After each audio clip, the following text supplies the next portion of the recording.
I love you श्रुति। अरे कोई इस पागल को हटाओ यहाँ से। Waiter waiter, I love you Shruti. पागल तेरी इतनी हिम्मत, तुझे तो मैं बताता हूँ। मारो मत उसे, पागल है बेचारा। अरे तो पागल है तो मैं क्या करूँ? एक तो तुम्हें छेड़ रहा और तुम इसे ही बचा रही हो। क्या हुआ सर? तुम्हारे रेस्टोरेंट में ये पागल घुसा आया है और मेरी बीवी को छेड़ रहा है। तुम देख रहे हो बस खड़े खड़े। चल यहाँ से। आई love you Shruti, I love you. चलो कहीं और चलते हैं यार, या तो मूड खराब हो गया। सुनो, मैं क्या कह रही थी, आप चलो, मैं थोड़ी देर में आती हूँ। क्यों? साथ में क्यों नहीं चलोगी? वो क्या है ना, मेरी फ्रेंड मिलने के लिए आने वाली है, तो आप चलो, मैं आ जाऊंगी जल्दी। ठीक है।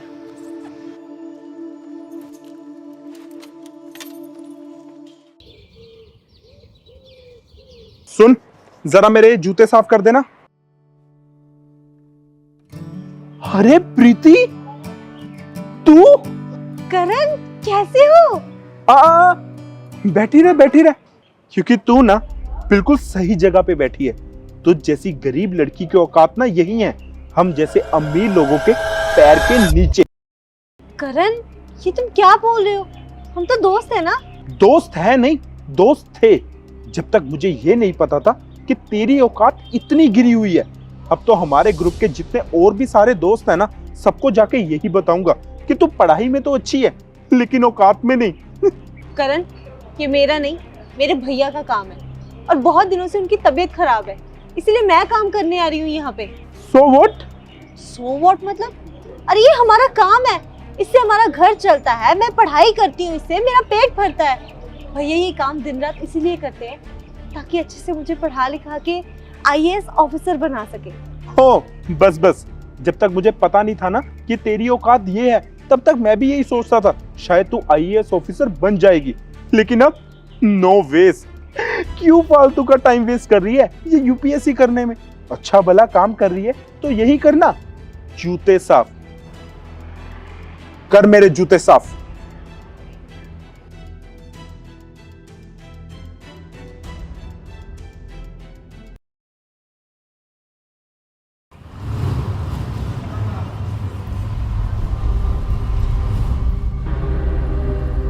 करण, ये आदमी मुझे कैसे गंदे गंदे इशारे कर रहा है।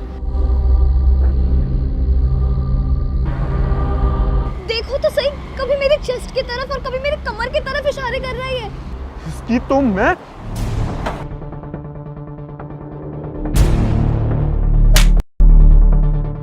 कमीने कहीं के, शर्म नहीं आती तुझे?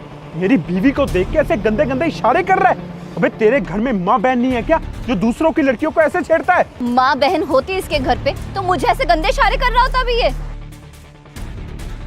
हे भगवान, कितना ढीठ इंसान है ये, थप्पड़ खाने के बाद भी नहीं सुधर और ऐसे गंदे इशारे कर रहा है। लगता है ये ना ऐसे नहीं मानेगा आज। बिल्कुल ठीक कह रहे हो करण, तुम अपना फोन दो, पुलिस को कॉल करके बुलाती हूँ मैं। इसके डंडे पड़ेंगे ना जब पुलिस के, तभी अकल ठिकाने आएगी। करण, तुम इस इंसान के ना हाथ तोड़ दो। ये ऐसे घटिया लोग होते हैं, समाज में जो लड़कियों के साथ गलत होता है ना, उसका कारण है ये। इसे तो मैं छोड़ूंगी नहीं, इसे जेल भिजवा के रहूंगी। तुम ना अभी के अभी पुलिस को कॉल करो, अब तो बेटा तू सीधा जेल जाएगा। Juji, I love you, I love you. तुम्हारी ऐसी हालत कैसे हुई? तो मेरा शक सही था, तुम्हारा और इस पागल का कुछ तो चल रहा है। तभी तुमने मुझे रेस्टोरेंट में इसको मारने नहीं दिया था ना, और मुझसे झूठ बोल के इससे मिलने भी आ गई। बेशरम औरत, तू इतनी गिर चुकी है कि एक पागल से अफेयर कर बैठी। मेरा मन तो कर रहा ना तुझे और इसको दोनों को मारूं। उज्जवल बस करो प्लीज, मेरी बात सुनो। अरे क्या सुनूं? जब सब कुछ मैं अपनी आंखों से देख चुका हूँ, उसके बाद भी कुछ सुनने सुनाने के लिए रह गया?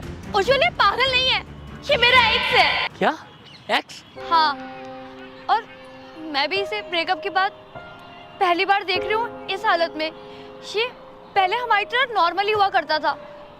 मुझे तो लगता है हमारे ब्रेकअप होने के बाद इसकी ये हालत हो गई है। वक्त बदलते वक्त नहीं लगता करण, ये बात आज मुझे अच्छे से समझ में आ चुकी है। कुछ सालों पहले तुमने मेरा मजाक उड़ाया था, कहा था कि मैं UPSC क्लियर करके कभी IAS ऑफिसर नहीं बन पाऊंगी, पर आज देखो, ध्यान से देखो मुझे, आज मैं एक IAS ऑफिसर हूँ और तुम एक मोची। वैसे तुम यहाँ तक कैसे पहुंचे? और तुम्हारी ये हालत कैसे बनी? तुम मुझे बता सकते हो, मैं तुम्हारी तरह जाके सबको नहीं बताऊंगी जैसे तुमने मेरे साथ किया था। पूरे कॉलेज में जाके सबको ये बता दिया था कि मैं ये काम करती हूँ और पूरे कॉलेज में मेरा मजाक बनवाया था तुमने। बताओ। मेरे पापा ने मेरी पढ़ाई पे बहुत खर्चा किया था। AC heater room, sound proofing कमरा, उन्होंने कोई कसर नहीं छोड़ी कि मैं पढ़ लिख के एक काबिल इंसान बन सकूं। मैंने भी शुरू के 2-3 दिन पूरा मन लगा के पढ़ाई की, लेकिन फिर उसी कमरे में मुझे पढ़ाई को छोड़ के आराम करने में ज्यादा मजा आने लगा और मेरा पढ़ाई से मन उठने लगा और मैं उल्टे सीधे काम करने लगा। अपने दोस्तों के साथ घूमना फिरना, उसी कमरे में अपने दोस्तों के साथ सारा दिन बैठ के पार्टी करनी। उसके बाद तो जैसे मेरा पढ़ाई से पूरा ही मन उठ गया था और धीरे धीरे मैं फेल हो गया। और जब मेरे पापा को मेरे रिजल्ट के बारे में पता चला तब उनका गुस्सा 7वें आसमान पे था और उन्होंने मुझे कहा कि मैं ऐसे लोगों के जूते चप्पल साफ करके उनके पैसे उनको वापस लौटाऊं ताकि मुझे ये पता चल सके कि उन्होंने वो पैसे कितनी मेहनत से कमाए थे। और बस इसीलिए आज मैं ये मोची का काम कर रहा हूँ। करण, इसे कहते हैं कर्मा। जिस काम के लिए तुमने मेरा मजाक उड़ाया था ना, तुम्हारे पापा ने आज तुम्हें उसी काम पे बैठा दिया ताकि तुम्हें पैसों की वैल्यू समझ में आ सके। अरे अब क्यों माफी मांग रहे हो? तब अक्ल कहाँ गई थी जब घटिया इशारे कर रहे थे मुझे? अरे क्या हुआ भाई साहब? कौन है ये आदमी जो आपके आगे हाथ जोड़ के खड़ा है? अरे एक नंबर का नीच इंसान है ये। मेरी बीवी को देख के गंदे गंदे इशारे कर रहा था। तो आपने मारा क्यों नहीं अभी तक इसको? अरे मारा भाई साहब, थप्पड़ मारे इसे। थप्पड़ खाने के बाद भी घटिया इशारे कर रहा था। इसकी मानसिकता ही खराब लग रही है मुझे तो। भाई साहब ये बेचारा तो गूंगा है। गूंगा है तो क्या, किसी को भी देख के ऐसे गंदे गंदे इशारे करेगा? ये कहना चाह रहा है कि... एक मिनट, आपको कैसे पता कि ये क्या कहना चाह रहा है और क्या नहीं? भाई साहब मैं एक साइन लैंग्वेज रीडर और ट्रांसलेटर हूँ। अब ये क्या बोलना चाह रहा है वो मैं एक बार समझ लूं। हाँ भाई बोलो तुम।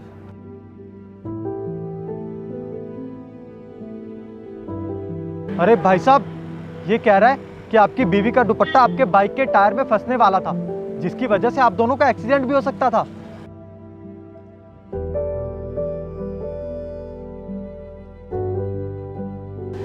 क्या कह रहा है ये कह रहा है कि इसके पास जुबान नहीं है लेकिन दिल है, और आप दोनों के पास जुबान है पर दिल और दिमाग दोनों नहीं है।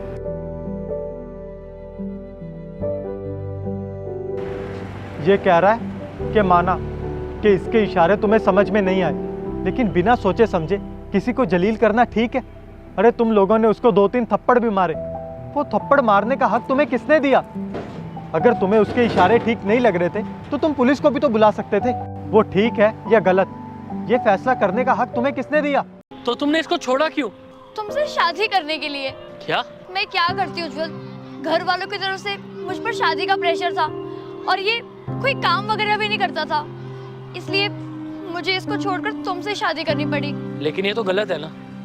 जब तुम रिलेशनशिप में आए थे तब तुमने ये क्यों नहीं देखा कि काम करता है या नहीं करता, सेटल है या नहीं है? अब शादी के वक्त तुमने अपनी प्रायोरिटीज चेंज कैसे कर ली? मैं क्या करती उज्जवल? उसका साथ देती श्रुति। आज तुमने मेरे सेटल्ड काम को देख के मेरे से शादी तो कर ली, कल को मेरा बिजनेस नहीं चल पाया तो क्या तुम मुझे भी छोड़ दोगी और किसी अमीर इंसान को पकड़ लोगी? इसका मतलब तुम्हें इंसान के प्यार की नहीं, पैसों की भूख है। जो सच्चा प्यार करते हैं ना श्रुति, वो अपने पार्टनर को कभी नहीं छोड़ते, हर मुश्किल वक्त में अपने पार्टनर के साथ खड़े रहते हैं। उज्जवल तुम इसे लेके कहाँ जा रहे हो? इसका इलाज करवाने, इसको जल्द से जल्द ठीक करवाने, क्योंकि इसकी जो भी हालत हुई है कहीं ना कहीं उसका कसूरवार मैं भी हूँ।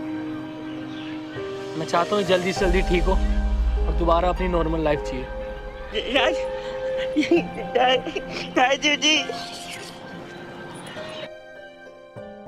पर सच तो ये है करण कि पढ़ाई लिखाई करने के लिए कोई एसी हीटर वाला रूम या फिर बाहर के शोर से बचने के लिए साउंड प्रूफ दीवारें नहीं चाहिए होती है। पढ़ाई लिखाई करने के लिए चाहिए होती है लगन, जो मुझ में थी। मैं एक पेड़ के नीचे बैठ के लोगों के जूते चप्पल साफ करते हुए यूपीएससी की पढ़ाई करती थी और देखो उसी मेहनत की वजह से आज मैं एक आईएएस ऑफिसर बन पाई हूँ। और तुम एसी हीटर वाले रूम में बैठने के बावजूद भी लोगों के जूते चप्पल साफ करने वाले बन गए। आशा करती हूँ कि तुम्हें ये बात अच्छे से समझ में आ गई होगी कि कोई भी काम छोटा या बड़ा नहीं होता, छोटी बड़ी होती है इंसान की सोच।